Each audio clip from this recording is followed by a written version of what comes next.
La Oumma de YouTube, que la paix soit sur vous. Ah, le mariage. Pour certains, le mariage, c'est que du bonheur, de l'amour, du plaisir, de la joie. Il suffit juste de se marier pour être heureux. Vous vous imaginez bien que la réalité est bien plus nuancée et complexe que cela. Alors attention, loin de moi l'idée de vous amener à avoir une vision négative du mariage. Non, dans cette vidéo, je vous propose de développer une vision réaliste du mariage et pour cela, j'aimerais qu'ensemble, on déconstruise 4 idées reçues sur le mariage. Restez avec moi.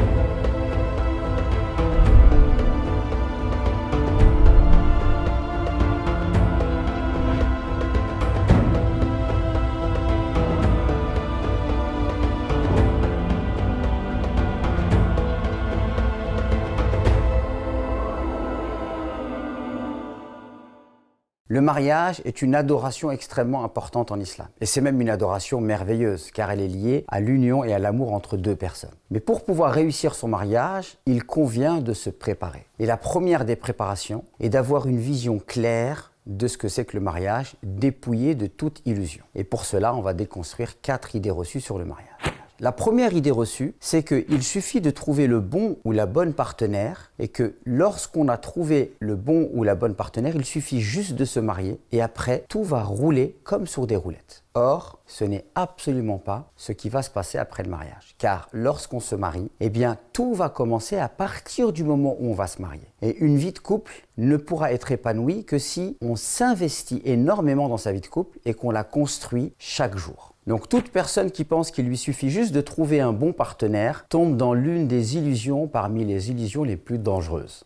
Une autre idée reçue, c'est que sans la bénédiction des parents, le mariage ne peut pas fonctionner. Alors je m'explique. Si vos parents sont bienveillants envers vous et qu'ils vous donnent de bons conseils et qu'ils vous orientent de bonne manière et que lorsque vous voulez aller vers un projet de mariage, ils s'opposent à ce projet de mariage pour des bonnes raisons et que vous vous entêtez, alors là effectivement, il est possible que votre mariage soit dépourvu de bénédiction divine. Car vos parents étaient bienveillants envers vous, ils vous ont donné de bons conseils, les arguments qu'ils ont évoqués pour s'opposer à votre mariage étaient légitimes et malgré tout cela, vous vous êtes entêté. Par contre, il y a d'autres cas de figure où les parents s'opposent au mariage de leurs enfants pour des mauvaises raisons. Ils utilisent des arguments qui ne sont pas recevables du point de vue de la religion et sans arrêt, ils s'opposent au mariage de leurs enfants. À ce moment-là, bien sûr que si vous vous mariez, votre mariage ne sera pas dépourvu de la bénédiction divine car Allah est juste. Donc à vous, barakallahu fikoum, de bien faire la part des choses et de bien distinguer les situations dans lesquelles vous risquez d'être dépourvu de bénédiction divine parce que vous n'écoutez pas les bons conseils et les situations dans lesquelles votre mariage ne sera pas dépourvu de bénédiction divine car ce sont vos parents qui ne sont pas dans leurs droits.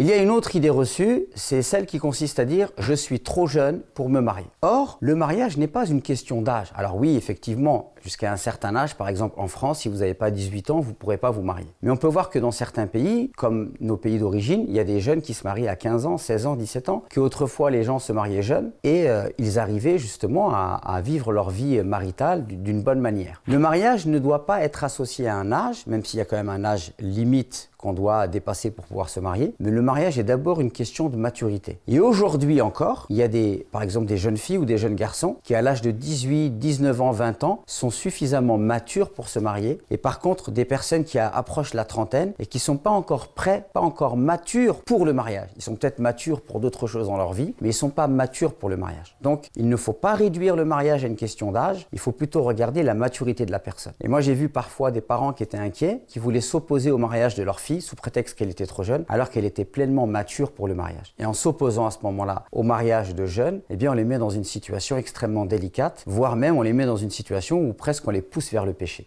Donc ce qui est le plus important, c'est pas l'âge, mais c'est la maturité pour le mariage. Et d'ailleurs, il y a un conseil qu'on peut envoyer aux parents, c'est qu'on est dans une société très ouverte où les jeunes filles et les jeunes garçons peuvent très rapidement se rencontrer, voire même aller vers le péché. Donc il est important d'éduquer ses enfants et de les préparer au mariage le plus tôt possible. Donc on peut éduquer des enfants, des jeunes, et les rendre mûrs pour le mariage. Et on voit d'ailleurs que lorsque les enfants sont préparés, sont accompagnés par les familles, parce que c'est très important que les familles accompagnent leurs enfants dans le processus du mariage, parce que très souvent en fait on refuse de voir ses enfants grandir, et quand ils arrivent comme ça à l'âge de 19 ans, 20 ans et qu'ils veulent le mariage, les parents sont complètement déboussolés. Mais si les parents participent au processus du mariage et accompagnent leurs enfants dans leur développement, alors à ce moment-là on peut s'apercevoir qu'il y a des familles où les enfants se marient très très jeunes, et finalement c'est quelque chose de très positif parce que finalement en se mariant ils se préservent de beaucoup de péchés, et en fait ça les fait grandir très très vite. Ça les rend responsables, autonomes et c'est une très bonne chose à ce moment-là, à la fois pour les jeunes et à la fois pour les parents.